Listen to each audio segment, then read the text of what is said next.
Welcome to our channel. Today we how to set up DAF distribution tracking for accurate itemized deductions, full guide step by step clearly. To set up DAF distribution tracking for accurate itemized deductions, begin by researching the requirements for donor-advised funds. Identify the DAF provider that best meets your needs. Create an account with your chosen DAF provider. Complete the necessary paperwork to open your DAF account. Fund your DAF by transferring assets, such as cash or securities, according to the provider's guidelines. Once your DAF is funded, familiarize yourself with the distribution process outlined by your provider. Determine the types of charitable contributions you wish to make. Keep a detailed record of all contributions made through your DAF. Use accounting software or a spreadsheet to track your distributions. Categorize each distribution by the charity and the date of the donation. Note the amounts given to each organization to ensure accuracy. Regularly review your documentation to confirm that all entries are correct. Set calendar reminders for when distributions are made. At the end of the tax year, compile your records for itemized deductions.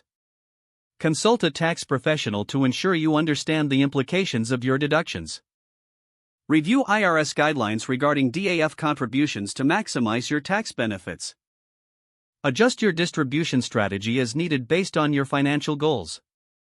Stay informed about any changes in tax laws that may affect your DAF contributions. Regularly communicate with your DAF provider to understand any new offerings or tools they provide. By following these steps, you can effectively set up DAF distribution tracking for accurate itemized deductions. If the page does not load, refresh the browser or try again in a private or incognito window. Make sure you are using the correct email address, then retype it carefully to avoid small typos. If your password is not accepted, use the reset option and create a new strong password you can remember. Check your spam folder for verification or security emails, then complete any requested confirmation steps. Enable two-factor authentication if available to improve account security and reduce unauthorized access risk.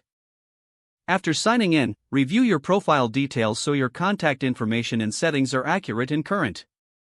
If you see an error message, note it down and try again after restarting your device and internet connection. Log out when you finish, especially on shared devices, to keep your account and payment information secure.